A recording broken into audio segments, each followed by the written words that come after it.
Hello, people of the internet. We have returned. This is TK is Outlandish. I am also known as TK, but my real name is Teresa, and that's my husband, Ryan. We go over episodes of Outlander. I am the person who has read the books, and Ryan has not read the books, and so we compare and contrast what's going on in TV series and what has gone on in the books. Because if you are new to our channel, we did this for season 6 too. And have always been interested in how a book translates to a TV show or a movie, but in this case, a TV show. So that's basically what our channel's about. Do you want to add anything? No, I'm looking forward to doing this season again. It was fun last time, and honestly, season 7, episode 1 started off with a bang. Looking forward to the rest of this. It was really good. It was. I mean, we usually do like a recap. It's actually quite a simple recap. Claire was in jail awaiting trial for the murder of Melva Christie. Jamie went to rescue her. Jamie did not rescue her. It was Tom Christie that really rescued her. And then Bree and Roger are in. Where are they? I can't remember like what he said. There's a Presbyterian. Is he in New Bern? Now, that's No, a I can't great remember. question for someone who has read the books.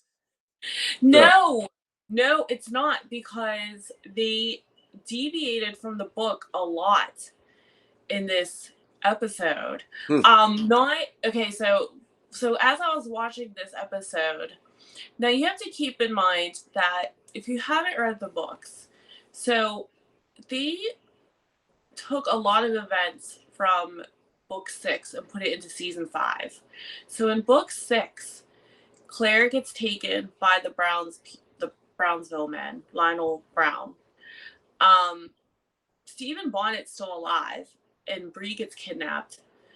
After, oh wait, no, I'm sorry. Did Claire? Now I can't remember. Did Claire get taken? No, Claire got taken. I think in book 6. But like, there's all this kidnapping going on in book 6. So I got very confused. I'm watching this episode, and I'm like, during Droughtlander, I reread books 7, 8, and I think 9. So I had to go back to book 6 when I watched this episode. I'm like, where did this happen? So I had to go through this book, and I had to like go through and find where they talk about what happens in this episode, and I had to mark it, and this is for next episode. So like a lot of it was changed. What was interesting though was the jail scene where Claire meets Sadie, her like jailmate. The lines in the show were almost exactly as they were in the book, but they changed so much. In the book, she gets taken to New Bern because New Bern was the capital of North Carolina at that time. And it's actually Jamie gets help from Fergus and Marcelly because they're in New Bern. And so I don't even know if Marcelly and Fergus are going to be in season 7, at least the first 8 seasons. Because if you didn't know, dear viewers, it's a 16 episode season, but they're splitting it. It's so funny how they try to make it be like, oh, but we're going to make it last longer because we're going to split it in 2. Like, I don't want it split in 2. I want 16 episodes. Like, yeah, that kind of like parsing out of the 2 courses over the season, that that doesn't fly with the Netflix binging culture that we have now. Like, just give us no. Well, and then what bothers me is they try to make it sound like, oh, but it's good. Now, I think okay, so it's season 7, but it's 16 episodes, but we're dividing it into 8, and the next 8 episodes aren't coming out until next year. Which, by the way, they better not wait until next June to release this. It better be like February or something. But to me, that's not a season 7. That's just like season 8 or Yeah, that's season. not a distinction You anyone know can. what I mean? Like, it's just Yeah. they're trying to make it sound better than it is. I find it a little bit annoying, but what are you gonna do? I don't. I'm not part of. I should be part of the production team. I think that would be awesome. Sometimes I wonder because I've seen interviews where they say, they get confused as to if did it happen in the show or did it happen in the book. And I'm like, how could you not remember? You're like in the show. But now I understand because I was so confused when I watched this episode and I'm like, wait, did I see this on TV or did I see it in my mind when I read the book?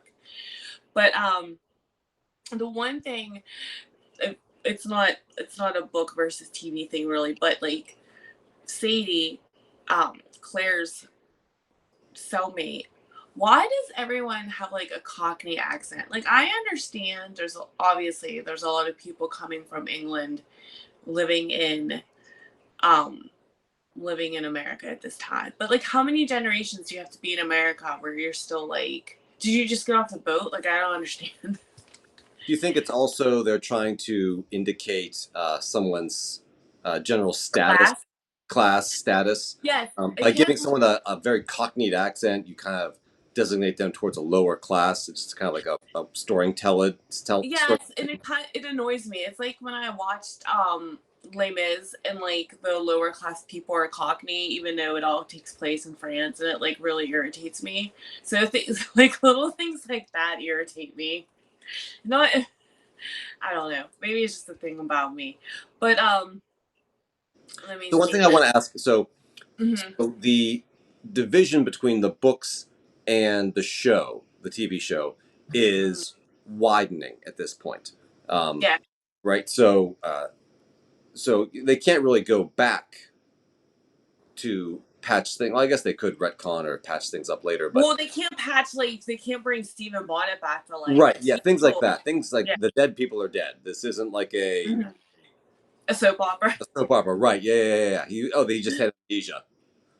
Oh, except they did it with Galus. We all thought Galus was dead, and she showed up in season 3. Fair point. Okay, Yeah. nothing's off the table, I guess. Although we Yeah. did, that was pretty. We were pretty sure that Stephen Bonnet is dead.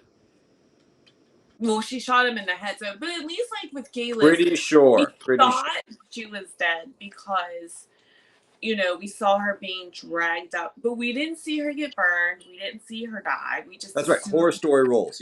Unless you see Right. the body, and even then. Yeah. I mean, Stephen Bonnet was shot in the head, so Okay, pretty he's sure. dead. Whatever. Okay, he's dead. But yeah, he actually figures into a lot of the storyline. And Forbes, who is the lawyer that what was Jocasta's butler's name? Ulysses, right? Ulysses. Yeah. Yes, that he killed. He's actually still alive in the book at this point. And Forbes and Bonnet are like in these business dealings, which they alluded to in the TV series, but they actually conspire with Richard Brown. It's like Richard Brown, um,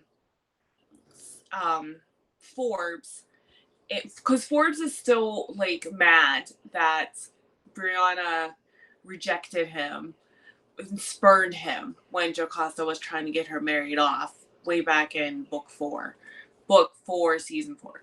Um, so they're like actually conspiring. It's actually Stephen Bonnet's boat that's supposed to take Jamie back to England/Scotland, and but yeah, it was kind of hard for me to go back in these book 6 because I'm like, where are we again? Who's involved? Who's still alive again? Oh yeah, Stephen Bonnet's still alive. I forgot. And that's something else that's going to change from the book because in the book, Brianna realizes. So in the book, um, actually bring up the picture, the first screenshot. All right. All right. So we're gonna start, and I would like to remind Yes, everybody, sorry. I am live editing this stuff. And I haven't done this in what? It's been like a year and a half now. Something like that. Yes, and plus I'm getting a little off. Like I try to write a more scheduled, tight rundown, and I'm a little rusty.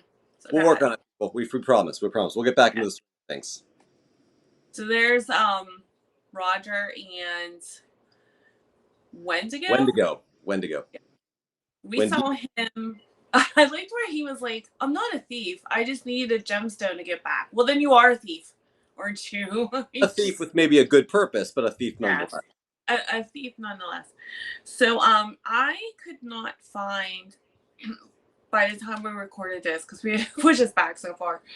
I'll have to look in the book again and see when he comes back and tells the story about how he came through with the stones with the other men that they kind of like disappeared. Oh, I'm back on camera. Here I am. So anyway, in the book, and see that's why I was confused because I'm like I don't understand why Roger is at this like presbytery, which I think is a new burn. I don't remember. Because and that's why I'm confused because it doesn't make sense to me that like Roger and Bree are at this like presbytery because in the book Roger goes to the presbytery and um Brianna goes to stay with Jocasta.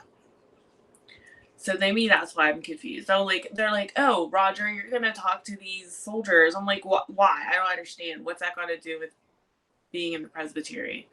But that was kind of one of those things that didn't really like I think fit into the. It was like they had to put him there and they had to bring when to go back into the storyline. But to me, it didn't fit. Like, did it fit for you? Maybe it didn't fit for me because I knew that I was like, this is not in the book.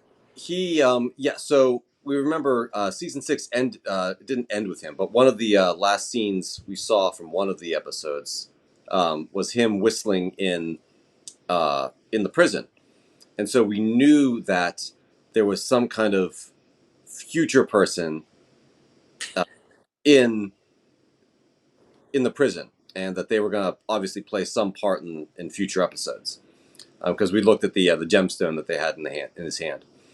So him coming back in this episode made sense to me. And as for Roger going with him, being with him, I mean that also kind of makes sense because they're scripting prisoners now for the redcoats, um, and and that seems to make sense. That all works for me. Um, the one thing that I was kind of not entirely sure of at first was I thought he was being Wendigo was taken as he was being executed or being punished or something. It wasn't until a little bit later that I realized he was actually being conscripted to fight for the British, Hmm. which makes so whenever Roger that kind of like takes away a little bit from Roger's trying to save him for me. Uh, if I were Wendigo, if I were Roger, and knowing that Wendigo was part of the band that captured Claire, uh, I, usually Brianna is uh, she's a little obnoxious to me, but I don't know. I don't Yeah, really agree with some of the things that she does, and it doesn't make sense. But she's more, in my opinion, she's more obnoxious in the book. Like I like her in the TV show more than in the book. from what you've told me, I even agree with that. Um, Hmm. but with Roger saying he wants to help Wendigo, and then Bree being saying that oh, how can you help him? He could have done something. He instead chose to do nothing. Uh, I think just leaving him to his conscription is a fine punishment. He's not being sentenced to death immediately. That will probably be the ultimate outcome if Roger didn't intervene. But I don't know. It makes it's this scene makes more sense to me as a TV viewer. So, well, what brought to my mind, but this is because I know what's going to happen, is it reminded me of Jamie helping Stephen Bonnet. How he was like, I think he was being hanged for being a thief, wasn't he? In the beginning of season 4, and he escaped, and Jamie decided to help him, and he came to regret it. And I was like, I wonder Yeah, if I they're think gonna like that's replay the it. But story then, they gave him. yeah, but I gotta find in the book when because I know he does tell. Are there spoilers? Are there spoilers coming? Do I have to tell you? Do I have to stop you for? Spoiler! Well, I always say spoilers in the title, so we have to make sure to put spoilers. So, um, actually, if anybody has been watching some of the interviews, Richard Rankin is apparently he's several times in interviews like let things go that were kind of like spoilers. So I'm not revealing anything that Richard Rankin hasn't already alluded to or spoiled. Um, but yeah, and Bree's finally looking. Did you see a little bit of a baby bump like below her stays, like a little bit? Okay, Yeah, so I didn't yeah. imagine it. It kind of like came and went. It seemed like, but I mean, when I was pregnant, I looked more pregnant and less pregnant and different, whatever. But anyway, but the other thing in the book is when Roger is at the presbytery, she's at DeCosta is when she realizes she's pregnant. So I looked up when the governor of North Carolina, Josiah Morton, who's a real person, and who actually was from Ireland, because I was like, he has kind of a weird accent. And then I find out the actor is from Ireland and Josiah Martin was actually from Ireland. So he actually was run out of his palace and he did take refuge on a boat, and it was May 31st, 1775. Real history, real life history. Real history. I've learned more about history watching Outlander than all my years of school. Ooh, Anyway, I don't know. so I don't know how great that is. well, now I'm like interested in it. You know what I mean? Okay. So anyway, so that timeline's a little bit different too, because Bree finds out she's pregnant with spoiler with her daughter wow at this time. So, and it's supposed to be so Josiah Martin leaves. So Claire actually gets transferred to the palace first to help with his wife. And then they escape. And I read over it really quick, but now I can't remember. I think he sends his wife a different way. And then Claire dresses up as his wife and goes to the boat. Do you So want me to jump to the next picture while we're talking about them? yes, you can. So Claire actually, it's really dark, sorry. But Claire, and you know what I liked about Claire at this point? Claire is the one thing that bothers me about Claire. One of the things that bothers me about Claire is like, yeah, she's sure of herself, but she never, and we've discussed this before, right? She never like quite grasps that she is in the 18th century. And it just really bothers me. And like I think that if Jamie were to go to the future and he would to be like, no, I know everything, but no, you're in the 1900s, you're not in the 1700s. Like I'd find that obnoxious too. Yeah, we No. won't react to that. But my annoyance at Claire's lack of respect for time travel is Yes. still quite there. And I kind of liked that she didn't seem quite sure of herself. And she seemed like actually like when the mom or the wife, when the governor's wife was worried, that she was pregnant and she was worried about it, and that Claire wasn't like, haha, no, I'm not going to bleed you, you stupid 18th century woman. Like she wasn't like that, and she was actually quite Just like, hey, uh, I'll get you a fine. little bit of better medicine. We'll take care of Yeah, things. yeah. She was a So little bit more. I'm hoping it's because she has kind of a more. She has a more sense that like she is very vulnerable to people in this time, and that her actions continue to carry consequences.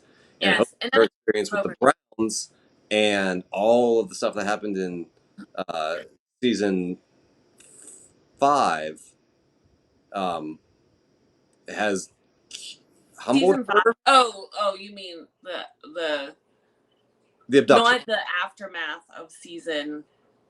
not the aftermath of her getting kidnapped when she actually got kidnapped. Well, I mean, part of that as well, but just that she's starting to have a little bit of humility about existing in this particular time. Yes. Yeah, and I noticed that because we had rewatched season 6 before season 7 started, and like Claire finally. It seemed like Claire finally like understood like, yeah, like and all the obviously she wasn't really seeing Lionel. It was her, her self doubts or whatever, but they weren't necessarily lies. Like the self doubt she was having. Do you know what I mean? Like she did. Yeah, There was a lot of stuff that you can't just like go back in time and change things and not have consequences. But anyway, yeah. so so where else am I? Oh, so because I know that, again, spoiler, um Brianna has a daughter, and her daughter in the book, her daughter and I have the same birthday. It's just that hers is 200 years before mine. Huh. Yes. So the Well, we'll timeline's have a to little off celebrate. We'll have to too. celebrate. Happy birthday next year. Yeah. Yes. Oh, and Major McDonald would actually help in the book. Major Donald McDonald actually helped Claire. He like gave her information and stuff. He wasn't a jerk like he I'm was the I'm a TV bit surprised, show. Yeah. honestly. I would have expected Major McDonald for all of the friendliness that Jamie and Claire showed him on all his trips Mhm. to Fraser's Ridge, um, that he would have been a little bit nicer to her. I guess the insult to him whenever Jamie retired as the or resigned as the Indian agent. I guess Mhm. he took that very personally. Uh, Mhm. so uh, Well, that was all. That was like Claire might. him, like the governor talking to John Gray and being like, what's up with that? Blah blah blah. That was all invented for the TV show. That was not in the book, so that might have something to do with it too. Um. So the only other thing I think that I wanted to go over was bring up the next slide. Yep. So Richard Brown, Yes, that's not Richard Brown. That's Tom um, Christie. Tom Christie. Yes, that. Tom Christie looking off into the distance, imagining what Jamie would say at his funeral. But like this scene did not take place in the book. We did not. All we know is like Claire was waiting for Jamie to show up, and Tom Christie shows up. Um, and I thought this scene was really well acted. I think the guy who plays Tom Christie, um, his first name is I think his first name is Mark. I think he did a really good job with Tom Christie in this. And he like looks rough. Like he looks like he's been through a lot. Um and I really like this scene because I think they have like as much as you know they butted heads and stuff, I think they had like and Tom obviously like wanted to be Jamie, he like wants to be that leader of man. He wants his wife, but I think they have like this mutual respect for each other. I don't think Jamie hates Tom. Yeah, I don't think Um, Jamie ever hated Tom. yeah, Although I'm sure he might have thought that Tom wasn't a big fan of him. right. It could have played up the mutual respect a little bit more. There was definitely some respect between Tom and Claire eventually. Hmm. Uh, but I think that it would have been nice to see prior to this even a little bit more of uh, those two playing nicely together. Yeah, maybe. I think that, but I think like the situation like forced it. You know what I mean? I don't think they would have done that unless a situation forced them to do it. By the way, if anyone notices like the wind blowing, the fan's on really high because our AC broke and it's really hot in our house. Anyway, I feel like there's this breeze just blowing on me constantly. It feels good, but it's just a little like anyway. Very Um personal video for everyone. Just welcome to our house, I guess. Yes. It's I just like to. If people are sitting there wondering, like, why is her hair blue in her face? Is she on a boat? No, that we have the fan on. Anyway, so um, well, here's something that I um had read through again, and I was like, I feel like I remember a little more detail, and I was right. So when Tom says his wife, um, that Melva's actually not his daughter, that Melva's his niece. Yes. Um, and that his wife was a witch. So we see, oh, okay, whatever. Like you're watching a TV show, like, oh, okay, she's a witch. Everyone who's different's a witch. But in the book, he specifically says that his wife, like in the TV show, on the show, he says, oh, I caught her looking at the stars. Or like, oh, okay, she's looking at the stars. No, in the book, he said he caught her naked staring at the stars in the middle of a pentagram that she had drawn with the blood of a strangled deer or a strangled dove. Okay, that's a little less gray then, because Right? as a TV viewer, I was constantly wondering, okay, so was she a witch in the sense that all women who aren't bonnet wearing uh, Exactly. men, uh, Right. witches, or was she, you know, dancing around in blood circles type of She witch? was dancing around in blood circles in the Got book. okay. So Book. if they would have said that in the TV show, which would have been like, she was a witch. Yeah, I don't know how I would have felt because they still kind of they never clarified that. Right. So it's still very open ended, and I'd be very surprised if they brought that in at this point to clarify, Yeah. or even went even not to clarify it, even to uh, yeah, well, yeah, to clarify it. I think they're happy at leaving it open ended like that. Right. Because you have like, well, because when I read it, and you're like, okay, so you you like assume, oh well, the brother got her pregnant, and Tom's like, oh, it was her fault because she was an enchantress. So you think like, oh, she was probably like attacked. I'm not saying the word on YouTube because who knows. She was probably attacked, and then she got pregnant with Mona, and then she killed the brother because of her revenge. But then you think about it, there are women who do things like go after men, and and then if they don't, because he was married, because Tom's brother was married, or well, at least it mentions in the book that he was married and had this daughter by his wife. Well, I don't know if they meant name her in the show, but her name in the book is Mona. But there are women that like scorned women who will kill men for not leaving their wives. I mean, it happens now. It couldn't have happened in the 1700s, you know?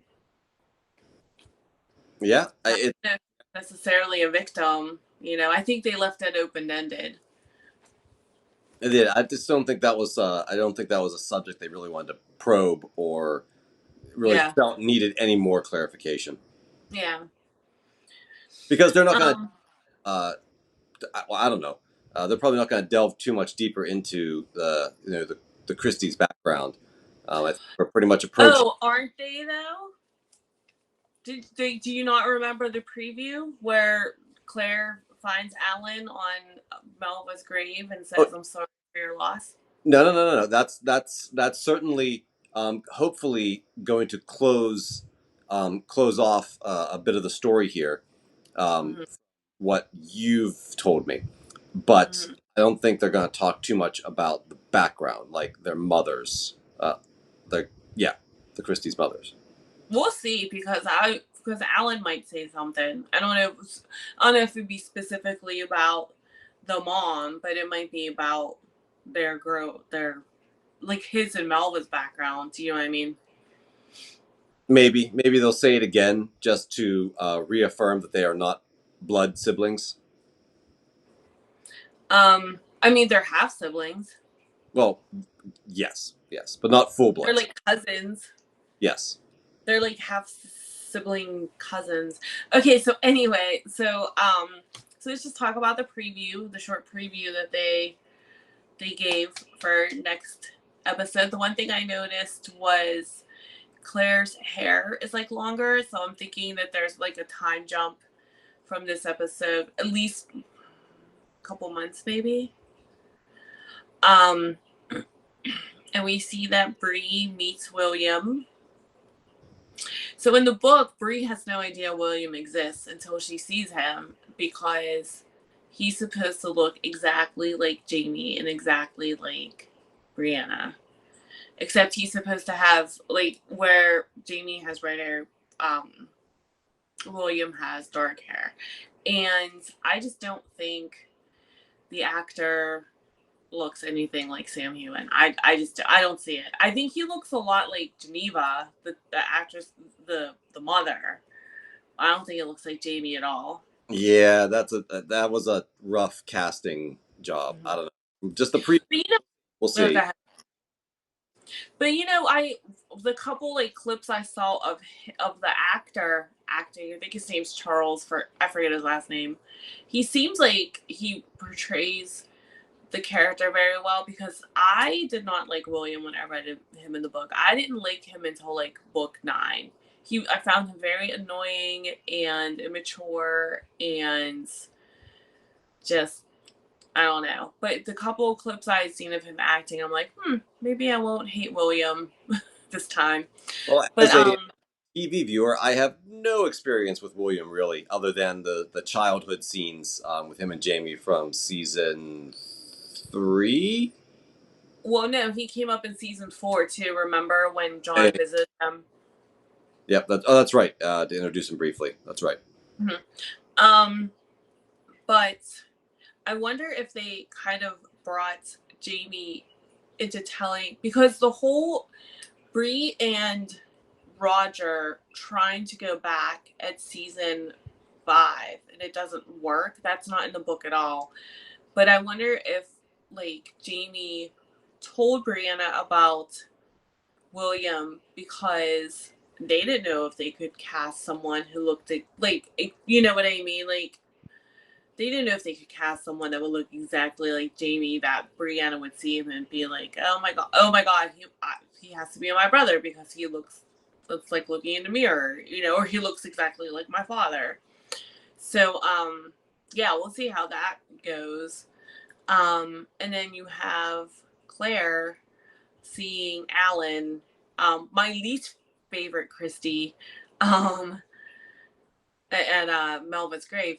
And I'm kind of wonder if he tells like their story, if they'll do a flashback, if the actress who played Melva, who I believe her first name was Jessica, I can't remember her last name, but I really think she did a really great job playing Melva, so I think it would be nice to see her again. Alan, it's not that the actor did a bad job portraying Alan. I don't like Alan. I like when I slap him upside the head. I think he did a great job portraying an unlikable character. I Yes, enjoyed his acting. exactly. I think he did a good job, and I If really his, yeah. love it. I think they did a great. Both of them did a great job portraying siblings kind of kept under the foot of Tom's heavy-handed religion. Mm-hmm. Give a shout out to the actress who played Sadie. I thought she did like a very memorable job, like a very like one of those characters that there was actually a lot more of Sadie in the book where she actually tried like Claire was sleeping. She actually tried to like come on to Claire. And Claire's like, no. And she's like, well, maybe like no. She's like, no, we're cutting that off. But I think like she's one of those characters. I think she was memorable from the book. So yeah, I think it was a great episode. I think if this is an indication of how the season is going to be, it's going to be a really good season. I know. I'm looking forward to it. I was looking forward to it before. I'm still looking forward to it. I have my hopes of some of the plot lines I hope get closed, and a couple of the things I hope get expanded upon a little bit. and we'll see how it goes. I think it's going to be great. I still would really like, I don't know if we'll have time before the next episode. I'd still really like to go over the trailer and just go over the scenes and be like, this is this, this is this. I wonder if they're going to do this. I think they're going to do this. But I have it all written down. What's Yep. that saying about the best laid plans of mice and men? Yeah. So Like, I mean, we've got all of our tech stuff here back up and running. So we might be able to crank out another episode midweek. We'll see how it goes. yeah, that ideally I would like to watch because we have the app, so we watched it on we watched it like midnight Thursday. Um, so it would be really idea if we could watch it midnight Thursday, prep Friday, and have it out Saturday. Wow, as a mother, is very ambitious. It is. All right. Well, viewers, we have 49 subscribers last time I checked. So if you've all returned, we really appreciate it. We miss doing this. I miss doing it a lot. It's been a really long, busy year. I But we'll do it this season. have a good drink. Yes. Not What are that I. you drinking? No whiskey tonight, right? Just rum and coke. Yeah. It's way too hot. I just need something cold and refreshing. Definitely whiskey Yeah. tomorrow. Yeah. All right. Well, we will see you guys later. Thanks All for right. watching. Thanks, everyone.